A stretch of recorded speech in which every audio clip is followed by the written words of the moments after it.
ग्राम श्री रंग बिरंगी तितलियां,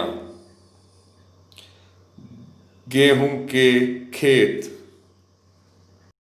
बच्चों, पिछले कल हमने सुमित्रानंदन पंत जी के जीवन परिचय और उनके द्वारा रचित कविता ग्राम श्री के प्रथम काव्यखंड का अध्ययन किया था। आज हम पंत जी द्वारा रचित कविता ग्राम श्री के द्वितीय, तृतीय और चतुर्थ काव्यखंड का अध्ययन करेंगे। रोमांचित से लगती वसुधा, आई जौ गेहूं में वाली, अरहर सनई की सोने की किंकणियां हैं शोभाशाली।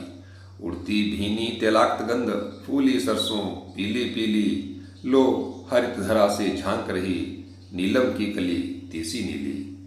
कठिन शब्दों के अर्थ। वसुधा धरती, सनई सन जिसकी छाल के रेशे से रस्सी बनाई जाती है, किंकणियां करघनी तैलाक्त तेल से युक्त, तीसी अलसी नामक तेलहन।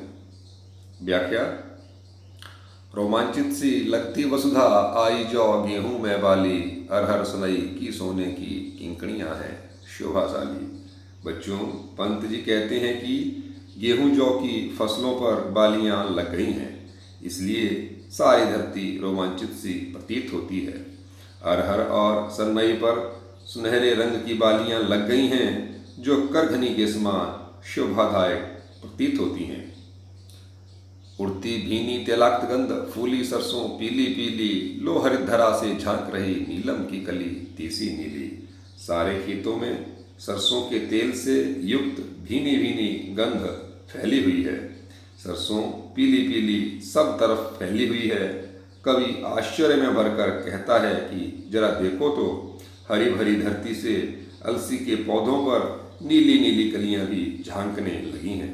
भाव है कि हरे भरे खेतों में नीले पीले सुनहरे रंग अलग से ही अपनी सुंदरता दिखाने लगे हैं। रंग रंग के फूलों में रिलमिल हंस रही सखियां मटर खड़ी, मखमली पेटियों सी लटकी छिमियां छिपाए बीज रड़ी। फिरती हैं रंग रंग की तितली, रंग रंग के फूलों पर फूले फिरते हैं फूल स्वयं, उड़ उड़ वृंतों से वृंतों पर।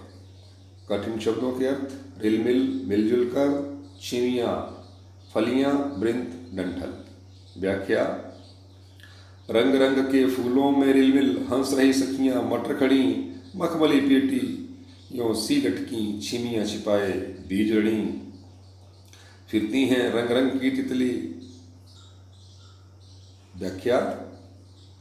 कवि कहता है कि मटर की बेलें तरह तरह के रंगों के फूलों से मिलजुल कर हंसती मुस्काती खड़ी हैं।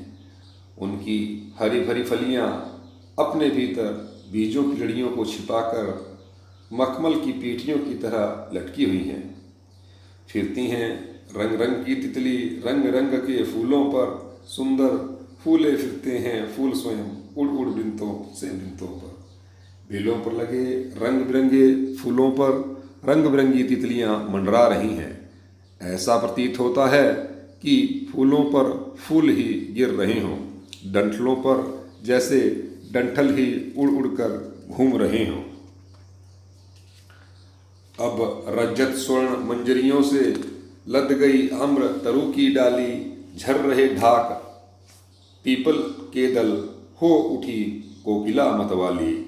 महके कटहल मुकुलित जामुन, जंगल में झरबेरी झूली, फूले आड़ू नींबू दाड़िम, आलू गोभी बैंगन मूली। कठिन शब्दों के अर्थ। रजत चांदी, स्वर्ण सोना, मंजरियां बौर, आम्र आम, तरु पेड़, दल पत्ते, डाली शाखा, कोकिला कोयल, मुकुलित अधगिला, दाड़िम अनार। व्याख्या। अब रजत स्वर्ण मंजरियों से लद गई आम्र तरु की डाली, झर रहे ढाक पीपल के दल, हो उठी कोकिला मतवाली। पंछी कहते हैं कि आम के पेड़ों की शाखाएं सोने चांदी की रंगों से युक्त बौरे से लद गई हैं।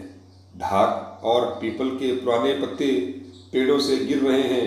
ताकि उनका स्थान नए पत्ते ले सकें। कोयल मस्ती में भर उठी है। महके कटहल मुकुलित जामुन, जंगल में झरबेरी झूली, फूले आड़ू नींबू दाड़िम, आलू गोभी बैंगन मूली। कटहल पेड़ों पर चिपके लटके महकने लगे हैं, अध किले जामुन के पेड़ शोभा देने लगे हैं, और जंगल में झरबेरी मस्ती में झूमने लगी है। नींबू पर पेड़ों पर आड़ू नींबू और अनार झूमने लगे हैं, और खेतों में आलू गोभी बैंगन और मूली तैयार हो गई है। कहने का भाव है कि सारी प्रकृति तरह तरह के पेड़ पौधों की शोभा से भर उठी है।